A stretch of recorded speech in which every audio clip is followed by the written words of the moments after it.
অসমৰ বঙাইগাঁও জিলাৰ অভয়পুৰীৰ সমীপতেই অৱস্থিত এই কাকৈজেনা বন্যপ্ৰাণী অভয়াৰণ্যখন।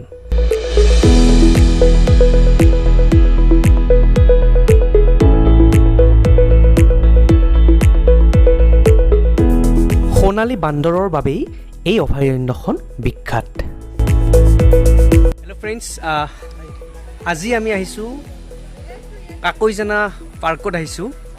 বঙাইগাঁৱত এই পাৰ্কখন আছে, কাকৈজেনা পাৰ্ক। আচলতে কাকৈজেনা ৰিজাৰ্ভ ফৰেষ্ট, আপোনালোকে সকলোৱে জানে, ৱাইল্ড লাইফ চেঞ্চুৰী। গতিকে 1999ত ৱাইল্ড লাইফ চেঞ্চুৰী হিচাপে এই কাকৈজেনা ৱাইল্ড লাইফ চেঞ্চুৰী হিচাপে মানে ডিক্লেয়াৰ হৈছিল। এতিয়া আমি সেই ইয়াতে আছোঁ। তো খুব সুন্দৰ ডিম্পল আছে, বঢ়িয়া, বৰ ধুনীয়া জেগা। কেনেকুৱা? বঢ়িয়া পৰিৱেশ এটা, পৰিৱেশ, সন্ধিয়াৰ পৰিৱেশ। আচলতে আমি আজি সন্ধিয়া আহিলোঁ, 3 বজাত ওলাইছোঁ ন। তো দুপৰীয়া 3 বজাত আমি ওলাইছিলোঁ। মানে বৰপেটাৰ পৰা ইয়ালৈকে 1.5 ঘণ্টা সময় লাগে। তো আমি এনেকৈ আহিছোঁ। কেনেকুৱা? ভাল, বহুত ভাল।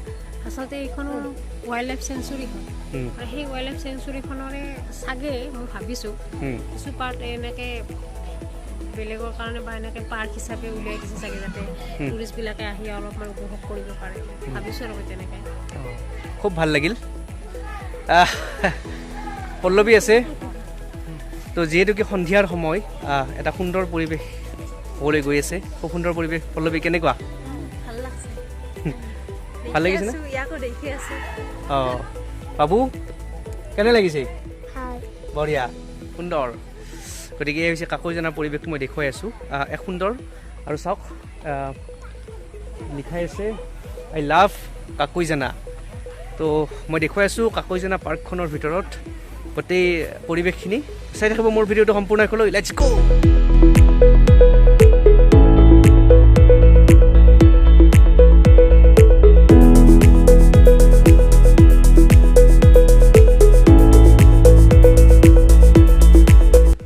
ত কাকৈজেনা ৰিজাৰ্ভ ফৰেষ্ট হিচাপে ডিক্লেয়াৰ কৰিছিল। 1999ত 1 এপ্ৰিলত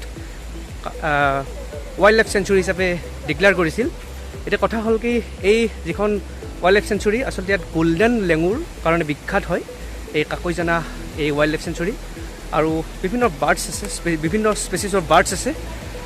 এতিয়া চাগে যিহেতু সন্ধিয়াৰ সময়, গতিকে ইয়াত মানে গল্ডেন লেঙুৰবোৰ এতিয়া নাপাম চাগে। তো যি কি নহওক, খুব ভাল লাগিছে আহি। এটা সুন্দৰ গধূলিৰ পৰিৱেশ।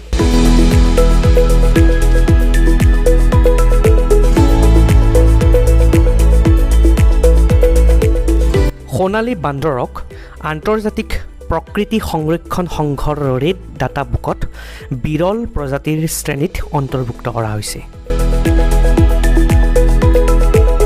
তো ফ্ৰেণ্ডছ, এতিয়া আমি ওপৰলৈ গৈ আছোঁ, পাহাৰৰ ওপৰলৈ গৈ আছোঁ। ইয়াত এটা মন্দিৰ আছে, ডিম্পল। বঢ়িয়া। আমি ওপৰলৈ গৈ আছোঁ।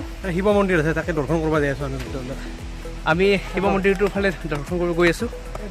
আৰু এই চাওক, দৰ্শনাৰ্থীৰ অৱস্থা নোহোৱা হৈ গৈছে। তলৰ পৰা মানে কি, এই দূৰৰ পৰা, এই তলৰ পৰা উঠি প্ৰায় এইখিনিমান পাইছে, সেইটোৰ অৱস্থা নাই। তাতে মানে কৈছে কি যে ভাত খাই আহিছিল, সেইখিনি বোলে হজম হৈ গ'ল। এজন দৰ্শনাৰ্থী কিন্তু দৌৰি দৌৰি এইখিনিলৈকে আহিছে। এয়া হৈছে সেই দৰ্শনাৰ্থীজন, হৈছে এইজনে সেইজন যিজন দৰ্শনাৰ্থীয়ে কোনো হেল্প নোলোৱাকৈ দৌৰি দৌৰি এইখিনিলৈকে আহিছে। নাকি কেনে বিৰাট জোচ নাকি? সন্ধিয়াৰ পৰিৱেশটোও চাবলগীয়া। আমি সাধাৰণতে দিনত আহোঁ, আমি দিনৰ পৰিৱেশটো চাওঁ, কিন্তু সন্ধিয়াৰ পৰিৱেশটোতো আমি দেখা নাপাওঁ। তো আজি এই সন্ধিয়াৰ পৰিৱেশটোৱে আমি চাওঁ বাৰু কেনেকুৱা লাগে। ওপৰলৈ আহিলোঁ আমি, এয়া খুব ভাগৰ লাগিছে।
যিহেতুকে সন্ধিয়াৰ পৰিৱেশ আৰু আমি এতিয়া আছোঁ কাকৈজানা অভয়াৰণ্যত আৰু এক সুন্দৰ পৰিৱেশৰ মাজত এটা প্ৰাকৃতিক সেউজীয়া পৰিৱেশৰ মাজত যিহেতুকে আমি আছোঁ আৰু যিহেতুকে চাৰিওফালে এটা সেউজীয়া পৰিৱেশ গতিকে এই পৰিৱেশটোৰ মাজত যদি আমি এটা গান গাওঁ তেতিয়াহ'লে মনটো সেউজীয়া হৈ পৰিব মোৰ মনৰে কল্পনা